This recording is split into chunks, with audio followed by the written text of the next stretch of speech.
चलिए देखिए बेटा, स्टैटिस्टिक्स जो है ये मैथ्स की एक अपनी एक ब्रांच है, ठीक है। इसमें हम क्या करते हैं, किसी भी डाटा को कलेक्ट किया जाता है, रॉ डाटा, जैसे पॉपुलेशन का कैलकुलेशन होता है तो लोग आते हैं ना घर पे पूछने के लिए, आपके घर में कितने फैमिली मेंबर्स हैं, आपके घर में कितने फैमिली मेंबर्स हैं। या फिर आपका कोई टीचर आपको बोले, क्लास में कोई एक टेस्ट कंडक्ट हुआ है और आपसे कहें कि भाई अपनी पूरी क्लास का डाटा कलेक्ट करके दो कि किस बच्चे के कितने मार्क्स आए हैं, तो आप हर बच्चे को इंडिविजुअली पूछोगे कि आपके कितने मार्क्स हैं, आपके कितने मार्क्स हैं, उसके बाद आप उसको लिस्ट करोगे, ठीक है। जब आप डाटा कलेक्ट करने के लिए जाते हो किसी से भी, तो उस टाइम आप डाटा को रफली हैंडल करते हो, मतलब उसको बस लिखते चले जाते हो काम को जल्दी जल्दी करने के लिए। लेकिन जब हमें किसी अथॉरिटी के पास उसी डाटा को प्रोड्यूस करना होता है, या आपको अपने क्लास टेस्ट का रिकॉर्ड अपने टीचर को दिखाना है, तो क्या आप ऐसे ही लिख के नाम और टीचर के हाथ में वो लिस्ट पकड़ा दोगे? लिस्ट को एक प्रॉपर वे में आप ऑर्गेनाइज करोगे। लिस्ट को बनाने का एक तरीका होता है, आप पहले सीरियल नंबर लिखोगे या रोल नंबर लिखोगे, फिर उसके बाद स्टूडेंट का नाम लिखोगे, उसके बाद उसके मार्क्स ऑब्टेन लिखोगे, ठीक है। तो मतलब डाटा जो आप कलेक्ट करते हो उस डाटा को ऑर्गेनाइज्ड वे में, टैबुलर वे में रिप्रेजेंट किया जाता है, ताकि जो ऑब्जर्वर है वो उस डाटा को पढ़ करके अच्छे से उस डाटा को समझ पाए और उसको जो स्टडी करनी है। मान लीजिए अब कोई टीचर है, वो चाहता है कि हम ये देखना चाहें कि पूरी क्लास का एवरेज कितना आया, या कितने बच्चों के मार्क्स जो है वो 10 से कम आए हैं, या कितने बच्चों के मार्क्स जो है वो 10 से ज़्यादा स्कोर हो रहे हैं। तो अगर आप एक प्रॉपर वे में, प्रॉपर तरीके से डाटा को कलेक्ट करके दोगे, तभी टीचर वो सारी चीज़ें क्या कर पाएगी, ऑब्जर्व कर पाएगी, ठीक है। तो स्टैटिस्टिक्स वो ब्रांच है जिसमें हम डाटा को कलेक्ट करते हैं, डाटा को इंटरप्रेट करते हैं, डाटा को ऑर्गेनाइज वे में लिखते हैं और उसके बाद उसके ऊपर कैलकुलेशंस की जाती है। आगे बात समझ में। अब डाटा को प्रेजेंट करने का तरीका क्या होता है? अब जब आप छोटी क्लासेस में थे ना, शायद 4th में या 5th में, तब आप डाटा को पिक्टोग्राफ से रिप्रेजेंट करते थे। अगर आपको याद हो तो आप कुछ ऐसा बनाया होता था, चॉकलेट्स बने होते थे या ऐसे फेसेस बने हुए होते थे, कितने बच्चे मैथ्स को लाइक कर रहे हैं, कितने बच्चे मैथ्स को लाइक नहीं कर रहे हैं, यहाँ पर ऐसे एक फेस बना हुआ है, यहाँ पर ऐसे एक फेस बना हुआ है, यहाँ पर ऐसे एक फेस बना हुआ है, यहाँ पर एक फेस बना हुआ है, और आपको यहाँ पर एक बताया जाता था that one face represents 10 students, कुछ ऐसा। अब छोटे बच्चे को भी ये बात समझाने की जरूरत नहीं होती। अब कोई भी टीचर उसको ये डाटा देकर बोलेगा कि कितने बच्चों को मैथ्स पसंद है, तो वो अपने आप आपको आंसर करेगा कि यहाँ पर 3 सिंबल बने हुए हैं, एक सिंबल का मतलब 10 स्टूडेंट्स है, तो 3 सिंबल्स का मतलब 30 स्टूडेंट्स हो, ठीक है। तो डाटा को प्रेजेंट करने का ये जो मेथड होता है, इसको क्या कहते हैं, पिक्टोग्राफ। कौन सी क्लास में पढ़ा था? 1st 2nd में नहीं पढ़ा था, 3rd में पढ़ा था, शायद 3rd या 4th क्लास में पढ़ा था। उसके बाद जैसे जैसे आप आगे बढ़ते चले गए, डाटा को रिप्रेजेंट करने के तरीके भी बदलते चले गए। आपने बार ग्राफ पढ़ने सीखे, फिर उसके बाद आपने डबल बार ग्राफ बनाने सीखे, फिर उसके बाद आप लोगों ने फ्रीक्वेंसी पॉलीगन्स बनाने सीखे, 9th क्लास में सीखे थे ना बहुत सारे, ठीक है। तो ये सारे के सारे जो मेथड्स होते हैं, ये डाटा को प्रेजेंट करने के तरीके होते हैं, पिक्टोरियली या ग्राफिकली। आगे बात समझ में। हमारे 10th के सिलेबस में पहले एक डाटा हुआ करता था जिसे हम पिक्टोरियली या फिर ग्राफिकली रिप्रेजेंट करते थे, उसे कहते थे ऑजिव्स, बट अब वो हमारे सिलेबस से डिलीटेड है, तो हम उसके बारे में बात नहीं करेंगे। फिलहाल हम बात करेंगे मेजर ऑफ सेंट्रल टेंडेंसीज की, जो हमारे सिलेबस का पार्ट है। मेजर ऑफ सेंट्रल टेंडेंसीज 3 तरीके से इसको मेजर किया जाता है। पहला मेथड होता है मीन, जिसे आप लोग एवरेज कहते हो, एवरेज। इसका एक्चुअल नाम होता है अरिथमेटिक मीन, ठीक है, बट शॉर्ट फॉर्म में हम इसको मीन कह देते हैं। इसको जो नोटेट किया जाता है वो x बार से किया जाता है, इसकी जो नोटेशन होती है, ठीक है। मीन को फाइंड करने के लिए 3 मेथड्स हैं हमारे सिलेबस में। एक मेथड है डायरेक्ट मेथड, दूसरा मेथड है एज्यूम्ड मीन मेथड,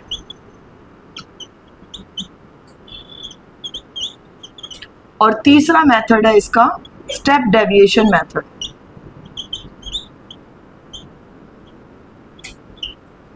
ठीक है। उसके बाद सेकंड होता है सेंट्रल टेंडेंसी का मेजर, इसे कहते हैं मीडियन। इनके फॉर्मूलाज जब मैं कराऊंगी मीडियन तभी समझाऊंगी आपको। और थर्ड होता है मॉड। ये 3 वर्ड शायद आप लोगों ने सुन रखे होंगे 7th क्लास में, मीन, मीडियन और मॉड। ठीक है, पहले हम इनकी प्रैक्टिकल एप्लीकेबिलिटी देख लेते हैं कि हमारी रियल लाइफ में ये चीज़ें कहाँ यूज़ होती हैं। उसके बाद हम इनको फॉर्मूला करना सीखेंगे और जो मेन टर्म्स हमारे सिलेबस में यूज़ होने वाली हैं वो टर्म्स मैं आपको डिक्टेट करूँगी। ठीक है। मीन का मतलब होता है एवरेज। एवरेज का मतलब क्या होगा, जैसे सपोज करो कि कोई एक रिक्शा पुलर है, अब वो रिक्शा चला रहा है, उसकी कोई सैलरी फिक्स है, उसकी इनकम फिक्स है, उसकी इनकम फिक्स नहीं है। अब आप उससे बोलोगे कि भैया कितना कमा लेते हो महीने में, तो वो कैसे आपको रिप्लाई करेगा जब उसकी इनकम फिक्स ही नहीं है। तो वो आपको क्या बोले कि भैया 1 जुलाई को निकला था 100 रुपये कमा के आया, 2 जुलाई को निकला था 300 रुपये कमाया, 3 जुलाई को निकला बुखार हो गया वापस घर आ गया कुछ नहीं कमाया। तो क्या वो आपको ऐसे एक्सप्लेन करेगा एक एक दिन की कमाई कि भैया अपने आप देख लेंगे कितना कमाता हूँ? ऐसा तो नहीं होगा ना। तो वो आपको किस फॉर्म में रिप्लाई करेगा? हर एक ह्यूमन बीइंग, हम लोग हैं, आप लोग हैं, आप लोगों को पॉकेट मनी मिलती होगी, तो हम नहीं मिलती, फोन करके बोलूंगी आज मामा को। ठीक है।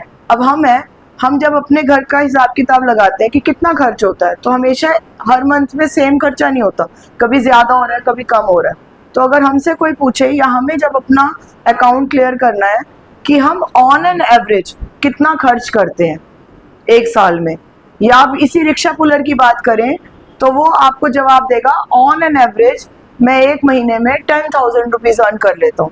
तो वो ये एवरेज कैसे फाइंड करता है? वो हर रोज की जो भी उसकी इनकम हो रही है उन सबको क्या करेगा? प्लस करेगा। 30 डेज का अगर मंथ है तो वो 30 डेज का पूरा रिकॉर्ड रखेगा, उन सारी इनकम्स को क्या करेगा? प्लस करेगा, सारी ऑब्जर्वेशंस को, और उसको टोटल नंबर ऑफ डेज से क्या कर देगा? डिवाइड कर देगा। समझ में आ रही है? ये उसकी क्या बनेगी? एवरेज इनकम बनेगी। अब इस एवरेज इनकम में क्या है? वो दिन भी होंगे जब उसने बिल्कुल नहीं कमाया होगा या वो घर से बाहर ही नहीं निकला होगा, और इसमें वो दिन भी होंगे जब उसने बहुत ज्यादा कमाया होगा। ठीक है। तो वो सब कुछ बैलेंस होकर के अगर सारे इनकम को इक्वली हर दिन में डिवाइड किया जाए तो वो 10,000 बनेगा। बात समझ में आ रही है? समझ में आ गई? अब जैसे एक क्लास में टेस्ट लिया हमने, 50 मार्क्स का एक टेस्ट लिया। अब क्लास के टेस्ट में किसी बच्चे के 0 मार्क्स भी आए होंगे, किसी के 1 नंबर भी आए होंगे, 2 भी आए होंगे, 10 भी आए होंगे, 20 भी आए होंगे, 50 भी आए होंगे। अब कोई प्रिंसिपल आकर के टीचर से पूछे कि भाई इस क्लास का एवरेज रिजल्ट बताओ क्या होगा, तो टीचर क्या करेगी? जितनी क्लास में बच्चे हैं, मान लो 30 स्टूडेंट्स हैं, 30 स्टूडेंट्स के मार्क्स कलेक्ट करेंगी, तो वो इसकी 30 ऑब्जर्वेशंस हो गए, सबको प्लस करेंगी मार्क्स को, तो वो सारी ऑब्जर्वेशंस का क्या हो गया? सम हो गया, उसको 30 से डिवाइड कर देंगे। आ रही है बात समझ में? 50 नंबर का टेस्ट था, मान लीजिए एवरेज कितना आ गया? 20 आ गया, तो इसका मतलब उस टीचर का उस क्लास का एवरेज रिजल्ट कितना है? 20। अब इस 20 का मतलब समझते हो? इसका मतलब है कि पूरी क्लास के मार्क्स कलेक्ट कर दिए गए और फिर उसके बाद हर बच्चे में उसको इक्वली डिस्ट्रीब्यूट कर दिया। अब जो 0 वाला बच्चा है उसको तो बेनिफिट हो गया, 20 नंबर लग रहे हैं, और जो बेचारा 50 नंबर ले रहा है उसके भी 20 ही काउंट हो रहे हैं। तो ज्यादा नंबर वाले को क्रेडिट नहीं मिल रहा और कम वाले को लॉस नहीं हो रहा। तो एवरेज की कैलकुलेशन या एवरेज की फॉर्म में बात करना क्या जस्टिफाइड लगता है? इससे हम डाटा का कैलकुलेशन जो है ना, मतलब इससे हमें डाटा के बारे में एग्जैक्ट इंफॉर्मेशन नहीं मिलती, हमें सिर्फ एक सेंट्रल वैल्यू पता चलती है, अप्रोक्सीमेट वैल्यू पता चलती है कि अप्रोक्सीमेटली इस लेवल तक की बात चल रही है। पूरी क्लास को अगर हम देखें तो ऑन एन एवरेज ऐसा रिजल्ट है इस क्लास का। आ रही है बात समझ में? ठीक है। मीडियन क्या होता है बेटा? मीडियन होता है जैसे हमने कोई डाटा कलेक्ट किया, हमने 40 ऑब्जर्वेशंस कलेक्ट कर ली, फिर उसके बाद उन ऑब्जर्वेशंस को हम एक ऑर्डर में लिखते हैं, चाहे असेंडिंग ऑर्डर में लिखते हैं या फिर डिसेंडिंग ऑर्डर में लिखते हैं। तो जो सेंट्रल मोस्ट डाटा होता है ना, सेंट्रल मोस्ट डाटा, उसको हम क्या कहते हैं? मीडियन कहते हैं। ठीक है, मतलब जो हमारा सेंट्रल मोस्ट डाटा है, इसका मतलब आधी ऑब्जर्वेशन उससे ऊपर है और आधी ऑब्जर्वेशन उससे नीचे। तो ये एक एग्जैक्ट या क्लियर पिक्चर देता है किसी भी चीज की। ठीक है, जैसे अभी आप लोग 10th क्लास में हो, 12th के बाद अब आपके कई एल्डर ब्रदर सिस्टर्स होंगे जिन्होंने जेई के एग्जाम्स दिए होंगे या फिर नीट वगैरह के एग्जाम्स दिए होंगे। जब हम सिलेक्शन करते हैं ना कॉलेज का, तो उस टाइम पर बच्चे क्या देखते हैं कि पैकेज कितना है, मतलब जिस कॉलेज में हम पढ़ेंगे वहां से जो कंपनीज हमें पिक करेंगी वो हमें कितना सैलरी देंगे, कितना अमाउंट देंगे, कितना पैकेज देंगी। तो वहां पर वर्ड्स आते हैं एवरेज पैकेज। अब सोचो, जब आपको ये बात मालूम है कि जो एवरेज वर्ड है वो हमें क्लियर पिक्चर देता ही नहीं है। एवरेज पैकेज का मतलब तो कि उसमें 1 लाख रुपए लेने वाला बच्चा भी होगा और एक ऐसा बच्चा भी होगा जो सिर्फ 10,000 रुपए में सिलेक्ट हो गया होगा। आ रही है बात समझ में? अगर मान लीजिए उस कॉलेज के 5 बच्चे 1 लाख या 1.5 लाख की सैलरी पर सिलेक्ट हो गए, तो ऑब्वियस ही बात है एवरेज वैल्यू तो क्या हो जाएगी, बढ़ जाएगी। और हमारे माइंड में क्या पिक्चर बनेगी, भाई सबको ही इतनी सैलरी मिलती होगी। बात समझ में आ रही है? तो एक एवरेज वर्ड जो है वो हमें क्लियर पिक्चर तो नहीं देता, हम उसके बेसिस पे डिसीजन नहीं ले सकते। रादर एवरेज पैकेज अगर हमें बोल दे कोई कि मीडियन पैकेज इतना है, तो इसका मतलब कि आधे से ज्यादा बच्चे तो ये पैकेज ले ही रहे हैं, बाकी के आधे से कम इससे कम ले रहे हो।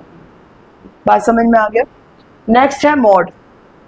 मॉड का यूज हम अपनी रियल लाइफ में कहाँ करते हैं, जब हमें कोई बिजनेस सेट करना है। सपोज करो, मतलब मुझे मान लीजिए इस पर्टिकुलर एरिया के अंदर एक आउटलेट खोलना है। ठीक है, मतलब मैं कोई आउटफिट्स ले आई, मेरे पास टी शर्ट्स आ गए बहुत सारे, एक्सेल साइज के टी शर्ट्स आ गए और एल साइज के टी शर्ट्स आ गए। एक्सेल साइज समझते हो ना कितना बड़ा साइज होता है।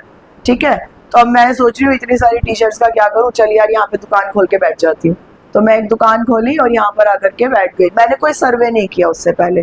अब मेरे शॉप पर जो भी लोग चढ़े उन्होंने देखा मटेरियल तो बहुत बढ़िया है, एक टी शर्ट बिक गई, एक दिन एक टी शर्ट बिक गई, उसके बाद लोगों ने चढ़ना ही बंद कर दिया, शॉप पर आना ही बंद कर दिया। अब मेरी टी शर्ट बिकनी बंद हो गई। क्या रीजन हो सकता है इसका? क्वालिटी बहुत अच्छी है, मटेरियल बहुत अच्छा है, एवरीथिंग इज गुड। ठीक है, एक्सेल साइज में वैरायटी भी बहुत है, कलर कॉम्बिनेशंस भी बहुत है, डिजाइनिंग भी बहुत अच्छी है, but still people are not coming to my shop. नहीं, प्राइसेस भी ठीक है।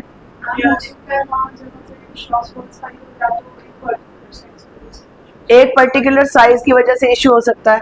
मेरे को वहां पे आने से पहले सर्वे करना चाहिए था कि इस पर्टिकुलर एरिया में ऐसा कौन सा साइज है जिसकी डिमांड ज्यादा है। कहीं पर भी कोई भी बिजनेस सेटअप होता है ना, तो हमेशा इस चीज का ध्यान रखा जाता है कि आसपास में हमें किस चीज की डिमांड ज्यादा मिलेगी, और हर एक शॉपकीपर वही चीज अपनी शॉप में ज्यादा रखता है जिसकी डिमांड ज्यादा होती है। मैंने एक्सेल साइज के टी शर्ट भर के रखे हुए हैं और उस एरिया में पर्टिकुलरली यंग बच्चे या आप जैसे बच्चे ज्यादा हैं, तो आप एक्सेल पहन के क्या करोगे? तो जब लोगों की डिमांड ही नहीं है एक्सेल की, then why they should come to my shop and purchase that T shirt. समझ में आ रही है ना? ऐसा थोड़ी है कि भैया मैं कल को तो मोटी हो ही जाऊंगी, चल लेके रख लेती हूँ, ऐसा तो नहीं होगा ना। तो मुझे क्या करना चाहिए था, पहले सर्वे करना चाहिए था। तो जो मॉड होता है ना, वो हमें किसी एक पर्टिकुलर जगह पर जो मोस्ट फ्रिक्वेंटली जो डाटा अकर हो रहा होता है उसके बारे में इंफॉर्मेशन देता है। सबसे ज्यादा चीज जो रिपीट हो रही होती है that is known as mode. ठीक है, तो अगर हम एक बिजनेस सेट कर रहे हैं तो हमें पहले ये पता लगा लेना चाहिए कि डिमांड किस चीज की ज्यादा है या उस पर्टिकुलर एरिया में किस चीज की फ्रीक्वेंसी ज्यादा है। आगे बात समझ में? लिटरल मीनिंग समझ में आ गया सब चीजों का? इसका कोई यूज नहीं है एग्जाम में, बट आपको पता होना चाहिए कि जो चीज आप पढ़ रहे हो रियल लाइफ में वो कहाँ आपको हेल्प करने वाली है। ठीक है, अब हम इसके मैथमेटिकल एस्पेक्ट पे आते हैं और सबसे पहले हम डिस्कस करेंगे टाइप ऑफ डाटा को। हमारे पास 2 तरीके का डाटा होता है। एक होता है हमारे पास ग्रुप्ड डाटा और एक होता है ungrouped data.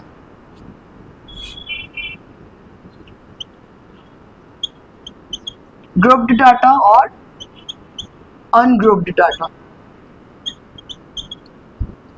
Earlier we used to study this ungrouped data in class 9th, but पिछले साल डिलीटेड था तो आप लोगों ने ये पढ़ा नहीं होगा। नहीं पढ़ा ना, हमने तो यहाँ पर नहीं पढ़ा था शायद। ठीक है, ग्रुप्ड डाटा 10th क्लास का पार्ट रहता है। अनग्रुप्ड डाटा में से अगर हम बोर्ड की बात करें तो 1 मार्कर कोई एक आधा क्वेश्चन आ जाता है, बट मैक्सिमम जो फ्रीक्वेंसी होती है वो ग्रुप्ड डाटा के क्वेश्चंस की होती है, अनग्रुप्ड की नहीं होती है। बट वो 1 मार्क्स भी हम छोड़ नहीं सकते, तो हम इसके क्वेश्चंस करेंगे, लेकिन हम वो लास्ट में करेंगे चैप्टर के। अभी हम फिलहाल अपने बोर्ड के सिलेबस पर ही फोकस करेंगे, बट मैं आपको बताऊंगी कि अनग्रुप्ड डाटा होता क्या है। ठीक है, जैसे सपोज करो एक क्लास में हमने टेस्ट कंडक्ट किया, 20 मार्क्स का टेस्ट है। अब टीचर डाटा कलेक्ट कर रहा है, मार्क्स ऑब्टेन्ड और नंबर ऑफ स्टूडेंट्स। ठीक है, अब टीचर ने बोला कि भैया वो बच्चे खड़े हो जाओ जिनके 0 नंबर आए हैं। कोई भी बच्चा खड़ा नहीं हुआ, इसका मतलब 0 नंबर किसी के नहीं आए होंगे। ठीक है, तो लिखने की ज़रूरत नहीं है। टीचर ने कहा भाई वो बच्चे खड़े हो जाओ जिनके 1 नंबर आए हैं, कोई नहीं खड़ा हुआ। टीचर ने बोला 2 नंबर वाले बच्चे खड़े हो जाओ जिनके 2 मार्क्स आए हैं। मान लीजिए पूरी क्लास में से 5 बच्चे खड़े हो गए, तो मार्क्स 2 जो है वो कितनी बार रिपीट हो रहे हैं क्लास में? 5 टाइम्स रिपीट हो रहे हैं। तो 2 मार्क्स की फ्रीक्वेंसी कितनी है? 5। आगे बात समझ में? कोई भी ऑब्जर्वेशन कितनी बार रिपीट होती है उसे कहते हैं उसकी फ्रीक्वेंसी। क्लियर है? 3 मार्क्स कितने बच्चों के हुए? मान लेते 4 बच्चे फिर खड़े हो गए। 4 मार्क्स किसी के नहीं आए, कोई नहीं खड़ा हुआ। 5 मार्क्स कितने बच्चों के आए? 5 बच्चों के आ गए। 6 मार्क्स कितने बच्चों के आए? 3 स्टूडेंट्स के आ गए। 7 मार्क्स आ गए 2 स्टूडेंट्स के। उसके बाद 10 मार्क्स आ गए मान लीजिए 1 स्टूडेंट। ये टीचर ने एक डाटा कलेक्ट कर लिया अपनी क्लास, 10 नंबर का टेस्ट लिया था। टीचर ने कितनी ऑब्जर्वेशंस कलेक्ट की? 5 4 9 9 5 14 14 3 17 18 19 एंड 20। इसका मतलब क्लास में बच्चे कितने रहे? 20। आ रही है बात समझ में? ठीक है, तो 20 ऑब्जर्वेशंस कलेक्ट करी और उसको ऐसे लिख दिया। ये डाटा जो होता है ये क्या होता है? ग्रुप्ड, अनग्रुप्ड डाटा होता है। अब मान लो टीचर ने टेस्ट लिया 100 नंबर का। अब कोई पूछेगा भैया 0 वाला खड़े हो जाओ, 1 नंबर वाला खड़े हो जाओ, 2 नंबर वाले खड़े हो जाओ, 3 वाले खड़े हो जाओ, और ऐसे ही 100 नंबर तक टीचर बैठा हुआ टाइम पास करता रहे, तो एक लिस्ट बनाने में ही कितना टाइम लग जाएगा। तो ऐसे केस में टीचर्स क्या करते हैं कि भैया वो खड़े हो जाओ जिनके 0 से लेके 10 के बीच में मार्क्स हैं। ठीक है,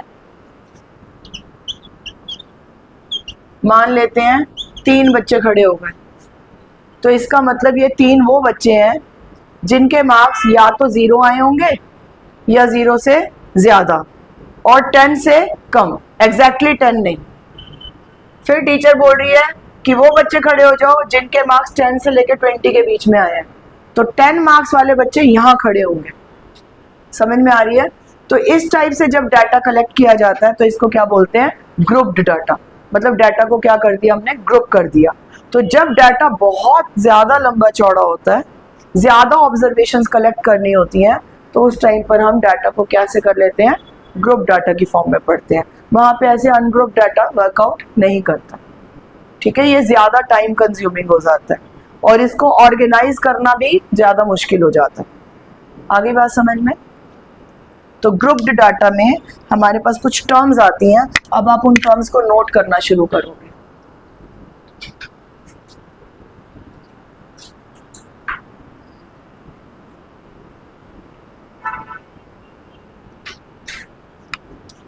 सबसे पहली टर्म है ग्रुप्ड डाटा में क्लास इंटरवल।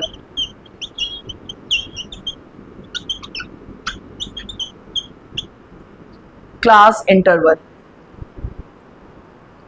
ठीक है। जैसे टीचर ने मार्क्स को ग्रुप किया, 0 से 10 वाले बच्चे, 10 से लेकर 20 वाले बच्चे, 20 से लेकर 30 वाले बच्चे, तो ये जो हर एक ग्रुप होता है इस ग्रुप को क्या बोलते हैं? क्लास इंटरवल बोलते हैं। ठीक है, 0 से लेकर के 10 ये एक इंटरवल है, 10 से लेकर 20 ये एक इंटरवल है, 20 से लेकर के 30 ये एक इंटरवल है। ठीक है, एक इंटरवल की 2 लिमिट्स होती हैं। ये इंटरवल की लोअर लिमिट होती है,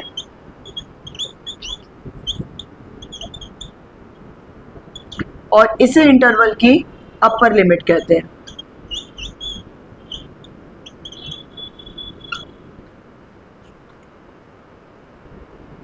आ गई बात समझ में?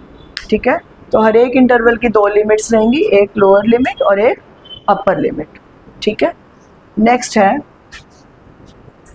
Class size. Class size, class size को क्लास विड्थ भी कहते हैं, हाइट ऑफ इंटरवल भी कहते हैं, लेंथ ऑफ इंटरवल भी कहते हैं। ठीक है, इसका लिटरल मीनिंग क्या होता है? Upper limit minus lower limit, gap कितना चल रहा है दोनों लिमिट्स के बीच में, that is called as class size. Class size find करने के लिए क्या करेंगे? अपर लिमिट में से माइनस कर देंगे किसको? लोअर लिमिट को। ठीक है, नेक्स्ट है क्लास मार्क। इसे हम XI से डिनोट करते हैं, XI से, क्लास मार्क। क्लास मार्क क्या होता है? The middle most value of a class interval. किसी भी इंटरवल की जो सबसे मिडल मोस्ट वैल्यू होगी उसको बोलेंगे class mark. Class mark find करने के लिए फॉर्मूला होता है upper limit plus lower limit upon में 2। दोनों लिमिट्स को प्लस करेंगे और उसको 2 से डिवाइड कर देंगे।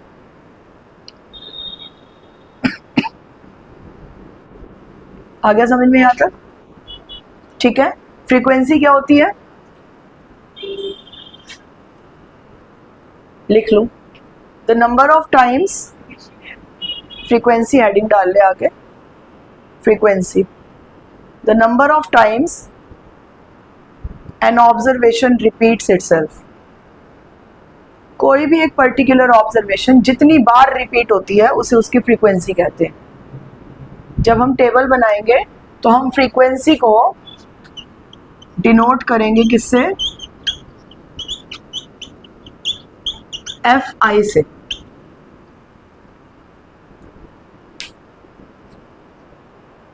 ठीक है, समझ में आया यहाँ तक?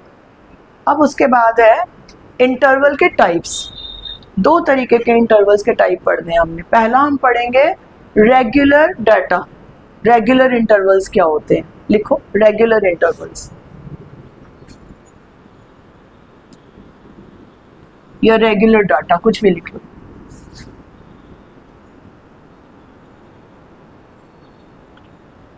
when class size of each interval in entire data is same,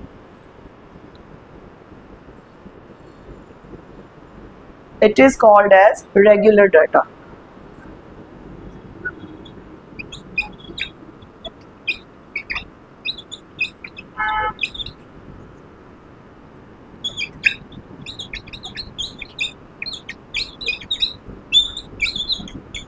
देखिए, 0 से लेकर 10, 10 से लेकर 20, 20 से लेकर 30, 30 से लेकर 40, ये एक डाटा दिया हुआ है।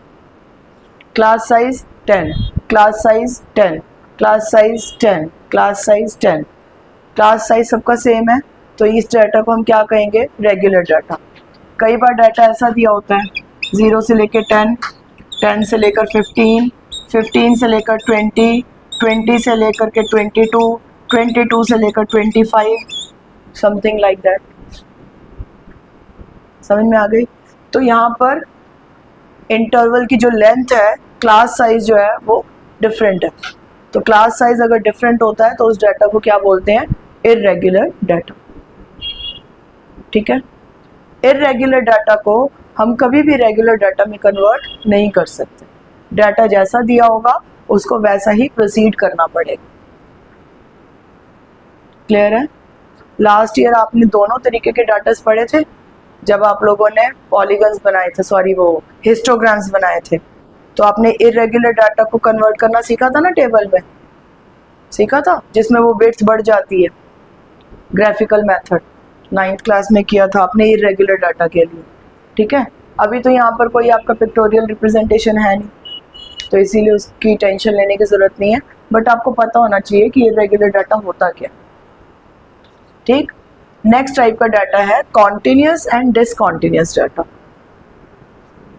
Continuous and discontinuous data.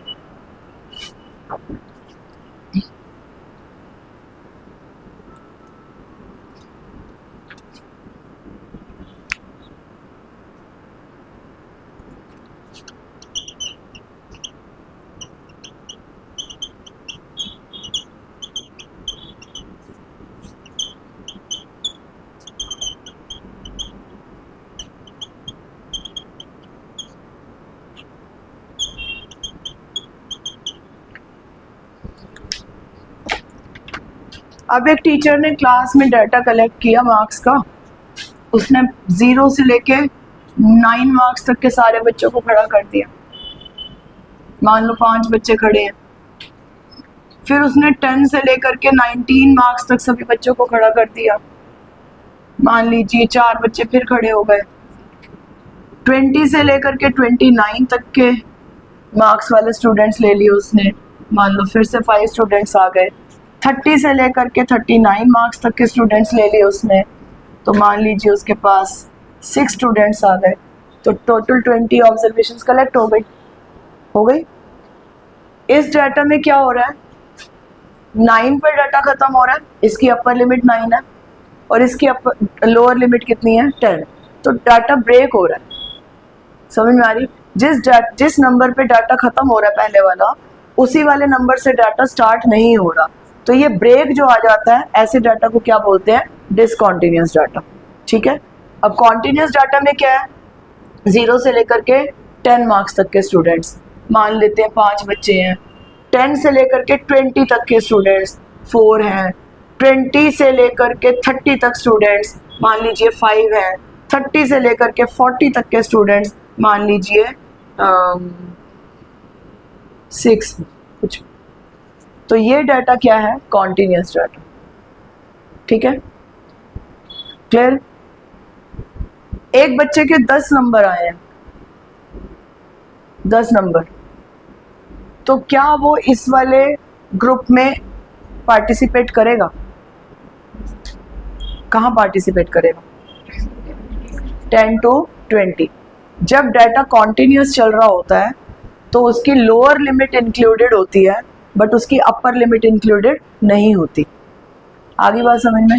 तो 10 मार्क्स वाला बच्चा यहाँ खड़ा नहीं होगा। ये जो 5 बच्चे हैं, ये वो हैं जिनके मार्क्स या तो 0 आए होंगे या 0 से ज़्यादा आए होंगे, बट 10 से कम आए होंगे। 10 मार्क्स वाला स्टूडेंट इस वाले ग्रुप में खड़ा होगा। समझ में आई। ये 2 तरीके के डाटाज हैं। आपको क्या लगता है कौन सा डाटा ज़्यादा इंफॉर्मेटिव है, या कौन सा डाटा ज़्यादा कह सकते हो कि एक्यूरेसी के साथ लिखा गया है। डिसकॉन्टिन्यूस में क्या प्रॉब्लम है, तो उसमें वो इंक्लूडेड होता है, 0 भी इंक्लूडेड होता है। इसका मतलब है 0 वाला बच्चा भी वही है, 9 वाला बच्चा भी वही है। डिसकॉन्टिन्यूस डाटा में दोनों चीजें इंक्लूडेड होती हैं। हाँ, डिसकॉन्टिन्यूस डाटा की सबसे बड़ी प्रॉब्लम ये है कि यहाँ पर 9.5 मार्क्स वाले बच्चे की जगह ही नहीं है। ऐसा बच्चा भी तो हो सकता है जिसके 9.5 मार्क्स आए, तो वो ना तो यहाँ काउंट हो रहा है और ना यहाँ काउंट हो रहा है, कहाँ जाएगा वो बेचारा। बट इसमें वो बच्चा काउंट हो रहा है। यहाँ पे 10 से नीचे सभी मार्क्स इस इंटरवल में जा रहे हैं, चाहे वो 9.5 ही क्यों ना हो। बात समझ में आ रही है, क्लियर हो गई बात। तो इसीलिए कॉन्टिन्यूस डाटा जो होता है वो ज़्यादा एक्यूरेट डाटा होता है, क्योंकि इसमें हर बच्चे को इन्वॉल्व किया गया है। अब देखो ये डाटा मैंने 39 पे लाके छोड़ दिया, 40 मार्क्स का टेस्ट है, तो ऐसा बच्चा भी तो हो सकता है ना जिसके 40 नंबर आ गए हो, तो वो कहाँ जाएगा। आ रही है बात समझ में? ठीक है, तो कॉन्टिन्यूस डाटा जो है that is rather good than discontinuous data. Discontinuous data को हम कॉन्टिन्यूस बना सकते हैं। हम जब अपने क्वेश्चन स्टार्ट करेंगे तो हम सबसे पहली चीज चेक करेंगे कि हमारा डाटा कॉन्टिन्यूस ही होना चाहिए, तभी हम क्वेश्चन को स्टार्ट करेंगे। ठीक है, अब इसको कॉन्टिन्यूस कैसे बना सकते हैं वो मेथड देख लो। जहां पर हमारा डाटा खत्म हो रहा है 9 पर और कहाँ स्टार्ट हो रहा है 10 पर, इन दोनों के बीच का गैप कितना है? 1। ये जो गैप है इसका हाफ कर दीजिए, मेक इट हाफ, यानी कि 1/2 कर दो, यानी कि 0.5 हो गया। तो ये जो गैप का हाफ होता है इसको लोअर लिमिट में से हमेशा क्या करते हैं? माइनस, और अपर लिमिट में से हमेशा क्या करते हैं? प्लस। आ रही है बात समझ में? जब हम क्वेश्चंस पढ़ेंगे तो हमारा डाटा कभी भी नेगेटिव साइड पर नहीं जाएगा। ये मैंने वैसे एग्जांपल फ्रेम किया हुआ है, यहाँ पे माइनस हो जाएगा ना 0.5, तो ऐसा डाटा आपको नहीं दिया रहेगा। आपको जो डाटा दिया हुआ होगा वो हमेशा ऐसा ही रहेगा कि वो पॉजिटिव से ही स्टार्ट हो। आ रही है बात समझ में? तो हमेशा लोअर लिमिट में से माइनस करेंगे और अपर लिमिट में प्लस करेंगे। तो अगर मैं इसमें 0.5 प्लस करती हूँ तो कितना हो जाएगा? 9.5। इसमें से 0.5 माइनस करोगे तो ये क्या हो जाएगा? 9.5। इसमें प्लस करोगे तो क्या होगा? 19.5। इसमें से 0.5 माइनस करोगे 19.5। इसमें प्लस करोगे 29.5। इसमें से माइनस करोगे 29.5 और इसमें प्लस करोगे तो बन जाएगा 39.5 और डाटा क्या हो जाएगा? कॉन्टिन्यूस। आ गई बात समझ में? ठीक है, तो डाटा को कॉन्टिन्यूस बनाने के लिए पहले डाटा की जो अपर लिमिट होती है और दूसरे डाटा की जो लोअर लिमिट होती है उनका गैप देखना है। उस गैप का हमेशा क्या करना है? हाफ करना है। जो वो नंबर आता है हाफ करने के बाद लोअर लिमिट में से उसी नंबर को माइनस और अपर लिमिट में उस नंबर को प्लस करते चले जाना है। डाटा क्या हो जाएगा? कॉन्टिन्यूस। ठीक है, एग्जाम में ये प्रोसेस करके दिखाना नहीं होता है, आपको डायरेक्टली टेबल बनानी रहती है। ठीक है, तो ये कैलकुलेशन आप अपनी रफ साइड पर करिए और पेपर में सिर्फ आप क्या बनाएंगे? टेबल बनाएंगे। क्लियर है? कोई ऐसा वर्ड जो समझ नहीं आया, कोई ऐसी टर्म जो समझ में नहीं आई है? क्लास साइज क्लियर है? क्लास मार्क क्लियर है? Class interval, lower limit, upper limit सब क्लियर है? करें स्टार्ट क्वेश्चन। हाँ बोलो।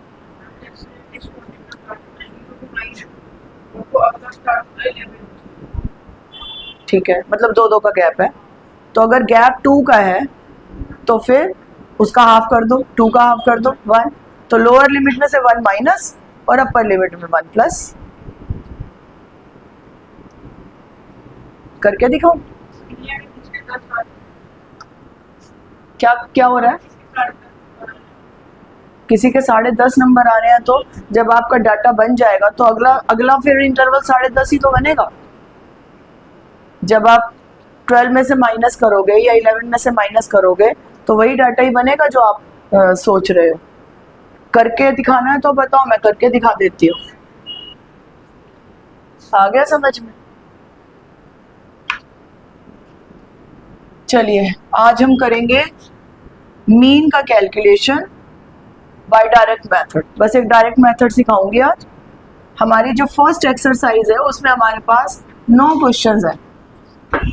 ठीक है, आप कम से कम भी उनमें से 4 या 5 क्वेश्चन जरूर ट्राई करिएगा। देखिए बेटा, स्टैटिस्टिक्स चैप्टर आप एक बार कर लोगे ना तो उसके बाद आपको बार बार करने की जरूरत नहीं है। ठीक है, एक बार करोगे सारे फॉर्मूला समझ में आ जाएंगे। कैलकुलेशन है इस चैप्टर में सिर्फ, अगर आप प्रैक्टिस कर लोगे तो कैलकुलेशन में क्या ही गलती करोगे। ठीक है, तो एक बार मेहनत कर लो, बस बार बार पढ़ना ना पड़े, बार बार टाइम वेस्ट ना करना पड़े। ठीक है, direct method to calculate mean.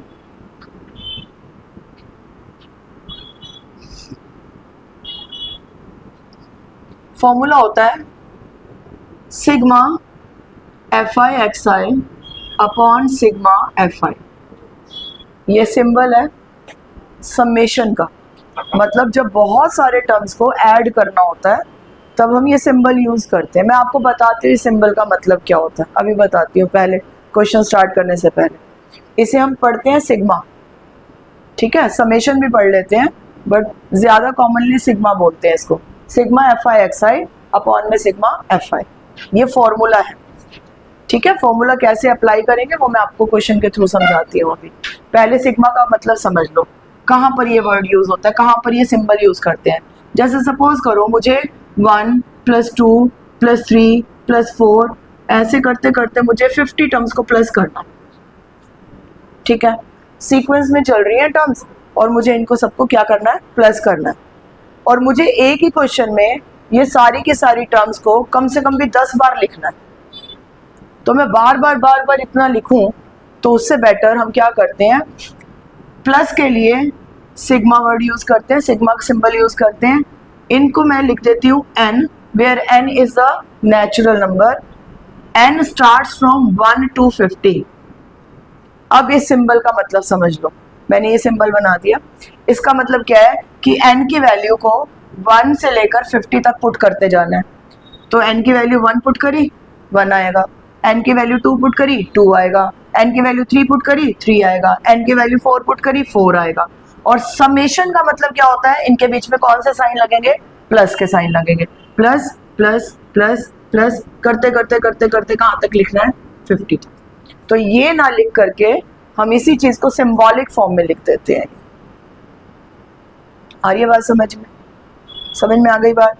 अब हम लिख रहे हैं जैसे sigma F I X I, sigma F I X I. अगर मैं इस सिंबल को ओपन करती हूँ तो आई की वैल्यू क्या होती चली जाएगी, यहाँ पे चेंज होती जाएगी। 10th क्लास में हम सिंबल को ज्यादा रिप्रेजेंट करते नहीं है, ये चीज आपको मिलती नहीं है, ये आप 11th क्लास में जाके ज्यादा करोगे, ठीक है। अब जैसे मैंने लिखा आई की वैल्यू कहाँ से कहाँ तक है, 1 से लेके 20 तक। तो इस सिंबल को खोलने का क्या मतलब है, F1 X1 plus F2 X2 plus F3 X3 plus F4 X4, कहाँ तक, 20 तक। अब भैया इतना लिखती चली जाऊंगी तो कितना टाइम वेस्ट होगा, तो इतना लिखने की बजाय हम क्या लिख देते हैं, सिग्मा एफ आई एक्स आई। आ रही है बात समझ में, क्लियर हो गया सिग्मा का मतलब क्या होता है।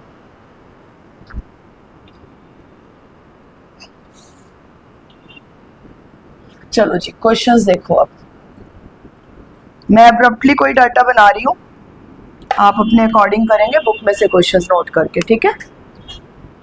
मान लीजिए हम marks obtained by some students of a class, एक डाटा कलेक्ट कर रहे हैं, मार्क्स ऑब्टेन्ड और नंबर ऑफ स्टूडेंट्स। डाटा आपको दिया जाता है, आपको डाटा में कोई मैनिपुलेशन करनी नहीं होती है, ठीक है। 0 से लेकर के 10, 10 से लेकर 20, 20 से लेकर 30, 30 से लेकर 40, 40 से लेकर 50। मान लीजिए ये आपको डाटा दे रखा है कि एक टीचर ने क्लास में टेस्ट कंडक्ट किया 50 मार्क्स का, और उस क्लास में कितने भी बच्चे थे, ठीक है, और उसने डाटा कलेक्ट किया। मान लीजिए ये डाटा आ गया हमारे पास,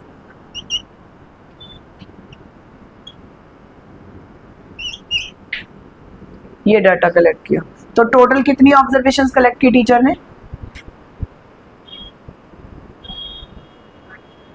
30। इसका मतलब क्लास में कितने बच्चे थे, 30 स्टूडेंट्स थे, ठीक है। तो ये क्या हो गई, फ्रीक्वेंसी हो गई ना।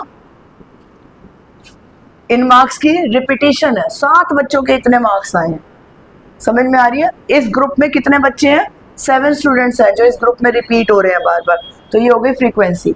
तो जब हम किसी ऐसे कॉलम को प्लस करते हैं तो हम उसके लिए वर्ड लगा देते हैं सिग्मा एफ आई। आगे बात समझ में, ठीक है। ये पहले ग्रुप की फ्रीक्वेंसी है F1, ये दूसरे ग्रुप की फ्रीक्वेंसी है F2, ये तीसरे ग्रुप की फ्रीक्वेंसी है F3। जब हम F1 plus F2 plus F3 plus F4 plus F5 करेंगे तो ये हमारे पास टोटल क्या आ जाएगा, सम आ जाएगा। तो हम पागलों की तरह लिखते थोड़ी रहेंगे F1 plus F2 plus F3, data ज्यादा भी तो हो सकता है, तो इसीलिए हम सिंबल यूज कर देते हैं। समझ में आ रही है बात, कितना हो गया ये, 30। कई जगह पर हम इसको n से भी रिप्रेजेंट करते हैं। n मतलब टोटल नंबर ऑफ ऑब्जर्वेशंस, ठीक है। तो n और सिग्मा fi का मतलब एक ही होता है, कंफ्यूज होने की ज़रूरत नहीं। क्लियर है। अब उसके बाद हमें क्या करना है, सबसे पहला काम करना है मीन में, क्लास मार्क फाइंड करना होता है। ये चीज़ आपको गिवन होती है हमेशा क्वेश्चन में। आपको काम क्या करना है, क्लास मार्क फाइंड करना है। क्लास मार्क को हम किससे रिप्रेजेंट करते हैं, xi से। xi का फॉर्मूला सिखाया मैंने,